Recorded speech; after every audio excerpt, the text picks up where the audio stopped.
Aquelas perguntas de concurso bíblico para a escola bíblica dominical. Qual é o personagem da Bíblia que ficou notório pela sua força? Sansão. É fácil, né? E onde estava a força de Sansão? Hã? Verdade que estava no cabelo? Será que estava no cabelo? É verdade que depois que cortaram o cabelo ele ficou sem força, mas estava no cabelo mesmo? Não. Ok, sabe que é importante eu saber isso, que a força de Sansão não estava no cabelo, mas o facto de ele nunca ter cortado o cabelo tinha um significado muito importante. Era o sinal. Os seus cabelos, que nunca foram cortados desde que ele nasceu, eram um sinal de quê? Estão falando aqui a palavra nazireu. Nazireu, para quem conhece o termo, era um termo antigo que aparecia lá nos escritos de Moisés, não é? Nazireu era aquela pessoa que era consagrada, ou que se consagrava a Deus durante um determinado período. E no período de consagração, essa pessoa não cortava os seus cabelos. Ela só cortava os cabelos depois que esse período que ela consagrou-se ao Senhor terminasse, e esse cabelo então era cortado e queimado lá no templo, no tabernáculo, se fosse o caso. Mas é interessante isso, que no tempo em que essa pessoa era consagrada a Deus, ou separava um tempo de consagração, então ela não cortava os seus cabelos, era um sinal de consagração. Mas também não consumia bebida alcoólica, vinho e produtos derivados da vide, e também não tocava em cadáver, não é? Para manter-se cerimonialmente puro. Era sinal de alguém separado e consagrado para um propósito de serviço a Deus, de adoração, de servir a Deus. Mas Sansão não foi o único nazireu que a Bíblia nos fala. Há um outro personagem do Antigo Testamento que também foi nazireu. Agora ficou difícil a pergunta. Quem é esse personagem do Antigo Testamento que também foi nazireu? Muito bem, Samuel, que foi consagrado por Ana ainda, não é? Antes de ter nascido. Ele foi nazireu a vida inteira, ele não cortou-se o seu cabelo. No Novo Testamento, quem foi nazireu? João o Batista. Não é? Foi nazireu também. Interessante, não é? São pessoas que desde pequenos, né? Desde o seu nascimento foram consagrados. Por isso, durante toda a vida, não cortaram os cabelos. Então, a força de Sansão não estava exatamente nos cabelos, mas naquilo que os cabelos de Sansão representavam. A sua consagração a Deus. E, sabe, a força veio da onde, então? Da presença de quê? Como é que se manifestava a força de Sansão? Vamos ver, Juízes. É muito importante você saber isso, não é? Que Sansão era nazireu desde antes mesmo de ele nascer. Capítulo 13 de Juízes. Você tem lá o Pentateuco, o livro de Josué, depois Juízes no Antigo Testamento, não é?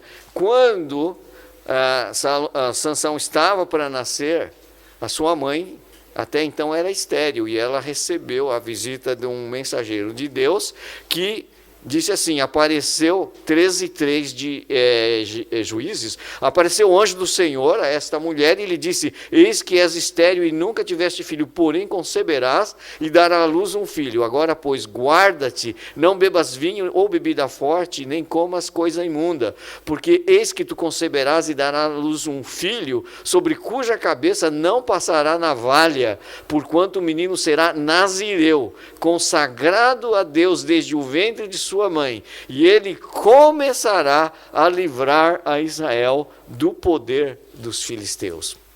Ou seja, essa consagração desta criança tinha um propósito, e o propósito era livramento do povo de Deus. Então, ele foi consagrado desde o ventre materno e não podia o seu cabelo ser cortado, porque ele era consagrado desde que nasceu e para toda a vida, para esse propósito de ser um instrumento de libertação, não é? Agente de libertação. Vocês lembram que no período dos juízes, muitas vezes o povo de Israel, porque tinha pecado, ficava oprimido pelos inimigos do povo de Deus. E era uma situação assim que se vivia. Os filisteus dominavam sobre o povo de Israel, não é? Então, é interessante agora. O que significa isso? Olha só, versículo 13, capítulo 13, no verso 25, diz que o Espírito do Senhor passou a incitá-lo em Manedã, entre Zorá e Estaol. Ou seja, era o Espírito de Deus que estava se movendo. Na vida de quem? Desse nazireu, desse rapaz que não tinha o cabelo, não cortava o cabelo. Por quê? Não é por moda, era porque ele era nazireu consagrado a Deus. E então a força e a inspiração de Sansão vinha da presença do Espírito de Deus sobre ele. Quando Sansão ele quis casar, ele acabou namorando uma pessoa que não era do povo de Deus. Era uma filisteia. E eles eram povos inimigos, mas ele se enamorou daquela jovem, não é? Aliás, o que tramou a vida de Sansão sempre foram as mulheres, não é? Você lembra que o jovem tem que guardar o coração, e ele não guardou o coração, né? Então, o que acontece é que ele foi lá e teve festa do seu noivado, tal, aquela coisa toda, e os companheiros deles, que lá no seu casamento, 30 filisteus, estavam ali, acompanhavam-no, e ele contou lá propôs um enigma para que eles descobrissem, não é? E esse enigma está lá no capítulo 14, verso 14. Então lhes disse: do comedor saiu comida e do forte saiu doçura. O que é isto? E eles tinham que responder. Ele sabia, porque ele tinha matado um leão, lembra? E depois encontrou lá favo de mel na carcaça, né? Então, e eles não sabiam. Então ele diz assim, se vocês acertarem o enigma, eu vou dar para vocês vestes festivais, não é? Se vocês não acertarem, então vocês é que vão me dar.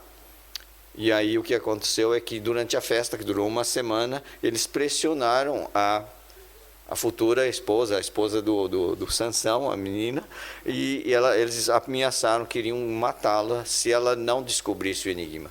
E ela então importunou tanto Sansão, que Sansão abriu o jogo, não é? E olha só, versículo 17, ela chorava diante dele 7 dias em que celebravam as bodas. Ao 7º dia ele lhe declarou por quanto o importunava.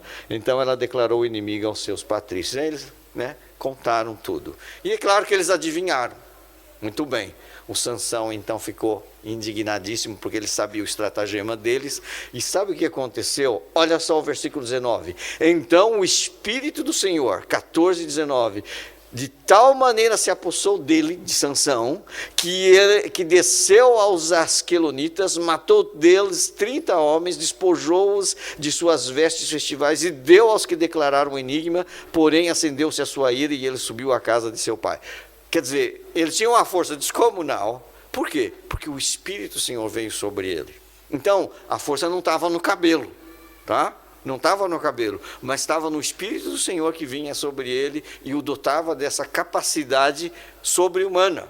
E assim ele conseguiu acabar com seus inimigos e pagar aquela aposta que tinha feito sem maiores dificuldades. E ficou irado, saiu, foi para a casa do pai. Quando ele voltou para visitar a mulher dele, o pai dela já tinha dado ela a outro filisteu, então ele ficou mais indignado ainda, não é? E aí pegou aquelas raposas e incendiou a colheita dos filisteus. E aí foi uma briga, não é? Tremenda.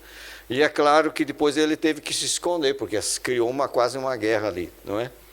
E o que aconteceu? Quando ele se escondeu, o povo de Judá foi ter com ele e falou: Sansão, olha que problema você nos criou, porque você não sabe que os filisteus dominam sobre nós, e agora, olha o problema que você criou. Aí ele diz assim, olha, então tá bem, eu estou nas vossas mãos. E aí eles prenderam o Sansão, levaram-no amarrado para o exército filisteu tratar dele. E é isso que aconteceu, o Sansão está de novo lá, refém de uma situação que ele mesmo se colocou. E o interessante é que vai repetir-se de novo. Então, ele é preso pelos seus próprios irmãos do povo de Israel e é entregue para os inimigos. Olha o versículo 14 do capítulo 15, 15 e 14. Chegando ele, preso já, né, a Leí, olha só o que aconteceu. Os filisteus lhe saíram ao encontro jubilando. Ou seja, agora vamos dar cabo do Sansão, não é? E aí o que aconteceu? O que aconteceu? Porém, e é bom que tem esse porém, não é? O Espírito do Senhor de tal maneira se apossou dele, que as cordas que tinha nos braços se tornaram como fios de linho queimados, e as suas amarraduras se desfizeram nas suas mãos. Achou uma queixada de jumento, ainda fresca, à mão, e tomou-a e feriu com ela 1000 homens. Sabe? Você pode imaginar a cena, não é? Dava um filme de super-herói, não é? A gente fala tanto de super-herói na televisão, nos quadrinhos, mas aqui é um verdadeiro herói, não é? Mas por que ele conseguiu esse feito? O segredo estava no cabelo? Não, o Espírito do Senhor de tal maneira se apossou dele, que então ele realmente teve essa força sobre-humana que permitiu aniquilar 1000 inimigos naquela batalha. É interessante isso. Então, fiquem com isso na sua mente e no seu coração. A força de Sansão não vem dos seus cabelos. A força de Sansão vem do Espírito do Senhor, porque ele era nazireu, ele era consagrado ao Senhor, separado para o propósito de ser um instrumento de livramento para Israel. Agora, pensem comigo. Sansão, ele estava indo muito bem, porque realmente os inimigos do povo de Deus começaram a ficar cada vez mais intimidados, e diz que Sansão ocupava uma liderança como juiz de Israel, não é? Mas o que aconteceu é que, de novo, Sansão se enamorou. Ele ficou apaixonado por uma mulher chamada Dalila, não é? Dalila devia ter os seus encantos. Cuidado, jovem, quando você se apaixona. Não é? Por quê? Porque se você encontrar uma Dalila na sua vida, tu estás tramado. Não é? E Sansão ficou realmente apaixonado pela Dalila. Ele não pensava em outra coisa. Dalila ocupou a sua mente, o seu coração. Era só a Dalila aparecer, parece que o seu coração explodia lá dentro. Ele ficava com as pernas bambas e não sei o quê. Não é? Ele ficou apaixonado. Só via Dalila na frente dele. E os filisteus, se apercebendo dessa debilidade, falou assim, Dalila, a gente vai dar um prêmio em dinheiro para você, cada um dos príncipes vai dar um prêmio em dinheiro se você descobrir o segredo da força desse homem. Claro que ela ficou muito seduzida, não pelo Sansão, mas pelo dinheiro, não é? E aí ela ficou lá e foi falar com Sansão e com aquela falinha mansa. Cuidado com falinhas mansas, meus queridos. Falinhas mansas. Falinhas mansas. Ela fala, ai, Sansão, és tão forte. Né? Sabe aquela coisa? E o Sansão se deixou levar. Conta lá, Sansão, qual é o segredo da sua força? Ele tentou enganar algumas vezes e ela não descobria e não descobria. Daí ela veio com aquela chantagem, Sansão, tu não me amas coisa nenhuma. Porque se me amasses, e aí, né? E ela importunou Sansão de tal forma, e ele estava tão enamorado, que lá, a uma altura do acontecimento, não é? Ele acaba por ceder. E isto foi fatal para ele. Veja lá, está lá em Juízes também, um pouquinho mais para frente. A página não abre. Aqui, abriu. Muito bem. Aí ela está lá, capítulo 16, não é? O que ele faz? Versículo 16, para facilitar. Importunando ela todos os dias com as suas palavras e molestando-o, apoderou-se da alma dele uma impaciência de matar. E sabe o que aconteceu? Versículo 17, descobriu-lhe todo o coração. Sabe, lembra aquele provérbio que diz sobre tudo que deve guardar? Guarda o quê? O coração. E ele não guardou, nem dela, e nem aquilo que ele tinha dentro, que era só para ele. O que ele fez? Descobriu-lhe todo o coração. E o que ele fez? O que foi esse descobrir todo o coração, não é? E lhe disse, versículo 17, nunca subiu navalha à minha cabeça, porque sou o quê? Nazireu de Deus, desde o ventre de minha mãe. Se vier a ser rapado, ir-se-á de mim a minha força, e me enfraquecerei, serei como qualquer outro homem. Vendo, pois, Dalila, aí ela falou assim, agora estou rica. Não é? Vendo, pois, Dalila, que já lhe descobrira todo o coração, mandou chamar os príncipes dos filisteus, dizendo, subi mais desta vez, porque agora me descobriu ele todo o coração. Então os príncipes dos filisteus subiram a ter com ela, e trouxeram com eles o dinheiro. Então Dalila fez dormir Sansão nos joelhos dela. E tendo chamado um homem, mandou rapar-lhe as 7 tranças da cabeça. Passou ela a subjugá-lo e retirou-se dele a sua força. Você já imaginou? Por isso tomem cuidado. Tomem cuidado com falinha. Dorme aqui, né? Cuidado. Sabe, ele não guardou seu coração, nem as coisas que ele devia guardar só para si. Muito cuidado quando a gente fala demais. Há coisas que têm que ficar guardadas no nosso coração. Não é para todas as pessoas que você pode descobrir o seu coração. Sobre tudo que deve guardar, guarde o seu coração.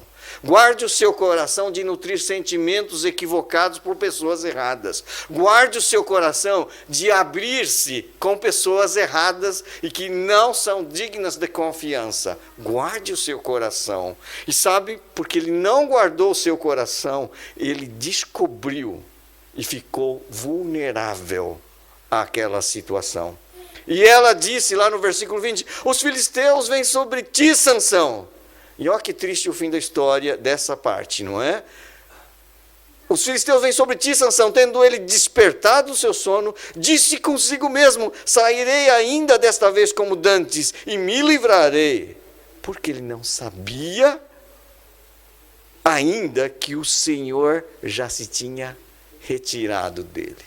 O segredo da força de Sansão não era o cabelo, era a presença de Deus nele, na sua vida.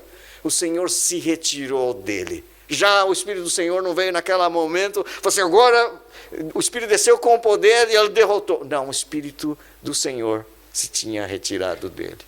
Que tristeza. Ele não teve poder para resistir, os inimigos o tomaram, arrancaram-lhe os olhos, colocaram-no em grilhões e ele ficou preso e virou chacota dos seus adversários. Que triste.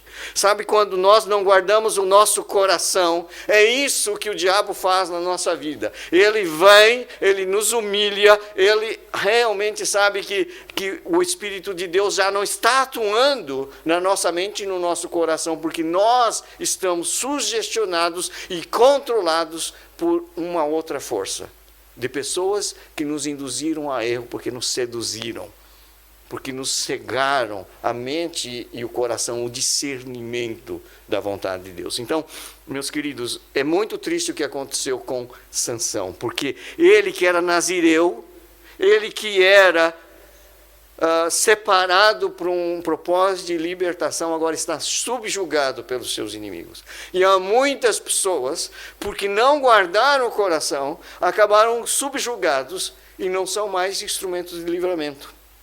Elas mesmas se tornaram subjugadas por um poder maligno. Por quê? Porque não guardaram o coração. Sobre tudo que deve guardar, guarda o teu coração, porque dele procedem as fontes da vida. Sabe quando Davi cometeu o adultério com Batseba? Sabe o que ele orou no Salmo 51? Não me retire o teu espírito. Ele teve receio. Sabe por quê? Quando Samuel foi ungí-lo rei, ainda um adolescente, um catraiozinho, lá no meio dos seus irmãos, Samuel derramou o óleo da unção que tinha lá no chifre, o azeite, e a partir daquele momento o Espírito do Senhor veio sobre Davi. E Davi foi um instrumento também de livramento de Israel dos filisteus. Mas quando ele pecou, sabe o medo dele? Não me retires o teu Santo Espírito, não me repulses da sua presença.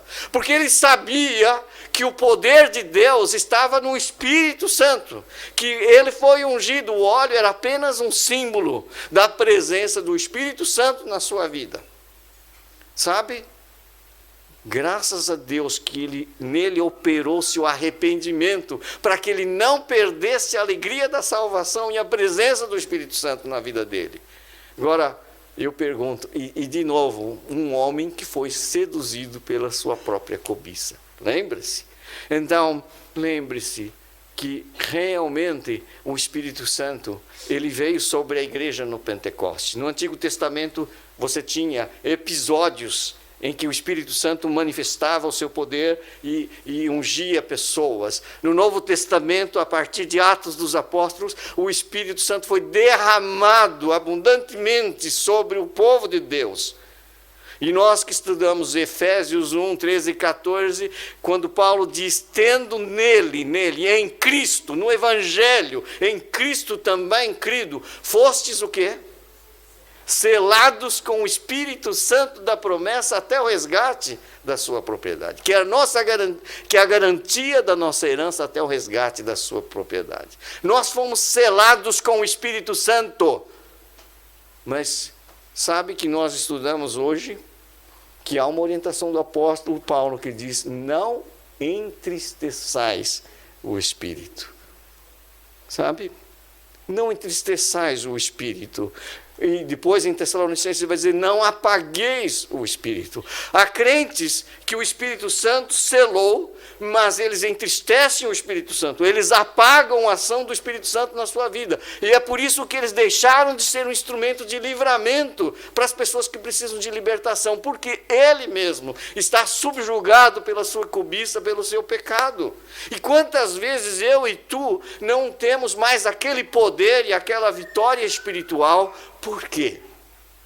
Porque entristecemos o Espírito Santo, porque apagamos a ação do Espírito Santo na nossa vida. Sabe, eu estava a dizer na nossa classe de jovens casais, como é que entristecemos o Espírito? E um grupo falou, é o pecado, pastor. É o pecado que entristece o Espírito Santo. Que tipo de pecado entristece o Espírito Santo? E eu quero ir convosco para Tiago, muito rapidamente, tenho 5 minutos ainda. Então, Tiago, capítulo 4, quando fala exatamente do que é o Espírito Santo, como é que ele se sente dentro de nós.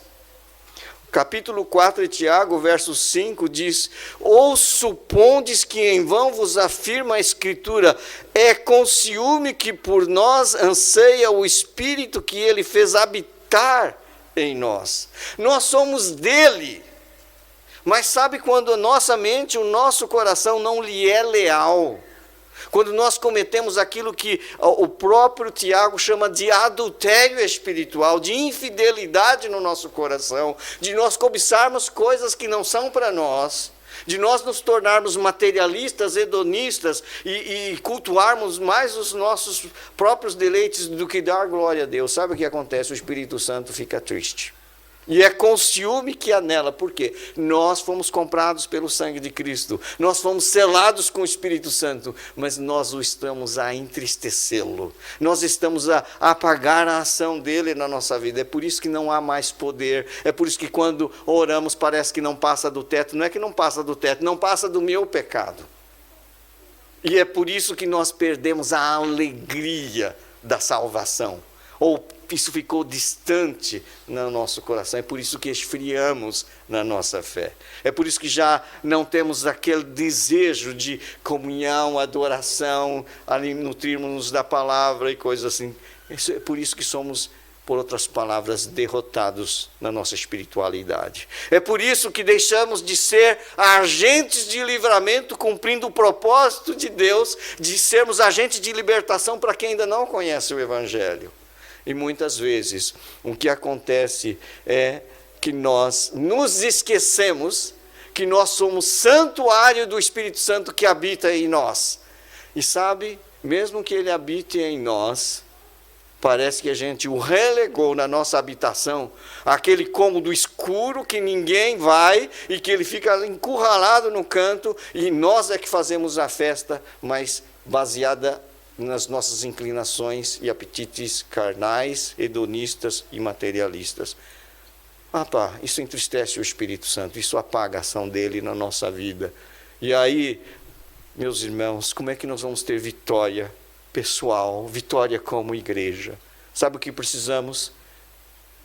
Afligi-vos, lamentai, chorai. Converta-se o vosso riso em pranto e a vossa alegria em tristeza, porque a tristeza, segundo Deus, produz arrependimento para a salvação.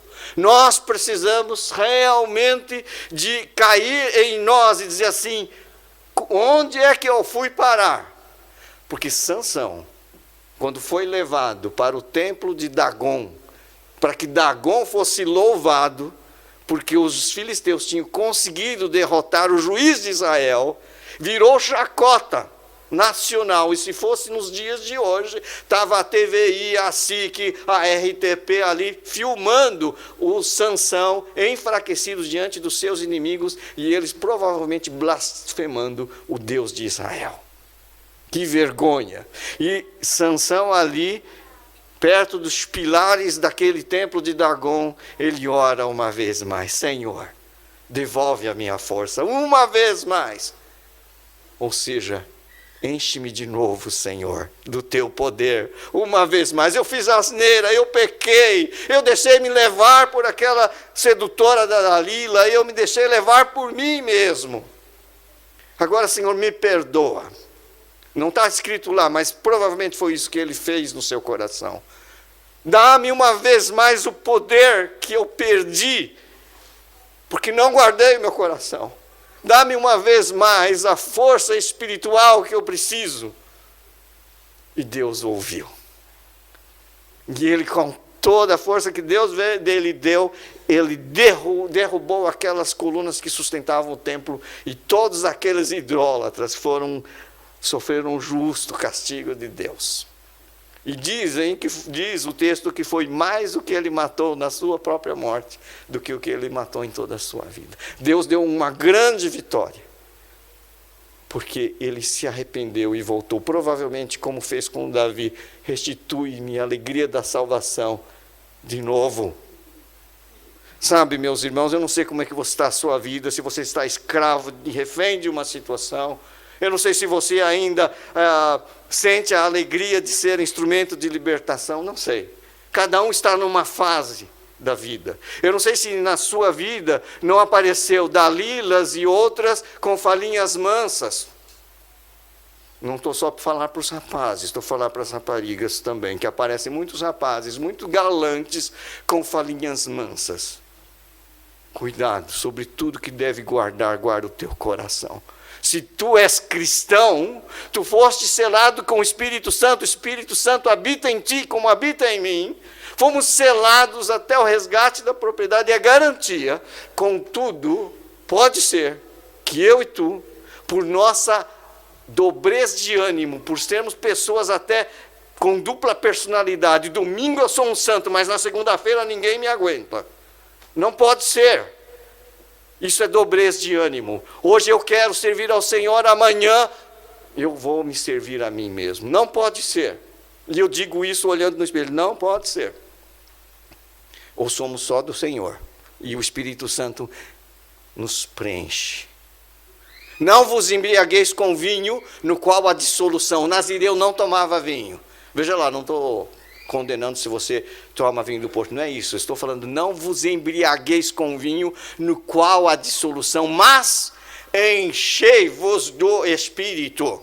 do Espírito Santo. É no Espírito Santo que há poder, a visão, a sabedoria, há conhecimento. É pelo Espírito Santo que se produz o fruto do Espírito, que é amor, alegria, paz, longanimidade, fidelidade, bondade, mansidão, domínio próprio. Contra essas coisas não há lei. Você quer ter vitória? Só pode ser na dependência do poder de Deus. Você tem inimigos mais fortes do que tu, que és fraquinho. O poder vem de Deus. Não há nada de mágico no cabelo, não há nada de mágico no óleo. Eles representam aquilo que é a realidade espiritual de uma experiência com Deus. A presença do Espírito Santo que vem com poder sobre aquele que diz: Senhor, eu pequei, lava-me completamente e enche-me do teu Espírito. É isso que eu e tu precisamos para ter vidas vitoriosas, para sermos instrumentos de livramento a todos aqueles que ainda não conhecem Jesus, o libertador. Jesus que realmente derrotou o poder da morte e do pecado. Jesus que merece toda a honra, toda a glória e todo o louvor. E Ele é Senhor da nossa vida. E deve governar como Senhor pela presença do seu Espírito na sua mente, no seu coração. Sobre tudo que deve guardar, guarda o teu coração. Onde esse lugar em que deve estar cheio do Espírito Santo, que deve estar pleno da mente de Cristo. Guarda o teu coração. Para que tu sejas o quê? Instrumento de libertação. A igreja precisa ser instrumento de libertação. Precisa ser luz para a salvação, luz para os gentios. Mas só será cheia do Espírito Santo. Isso não é ser neopentecostal, isso é ser bíblico. Ser cheio do Espírito Santo é ser bíblico. O Espírito Santo já selou, mas Ele quer que você e eu estejamos cheios da presença dEle. Que Deus nos dê a capacidade de entender definitivamente que só temos força e poder pela presença do Espírito Santo em nós. E que não sejamos seduzidos pelo mundo que vem com falinhas mansas, mas dizer: não, isso não pode ser. Eu sou nazireu, fui consagrado para ser só do Senhor, para a honra e glória dEle.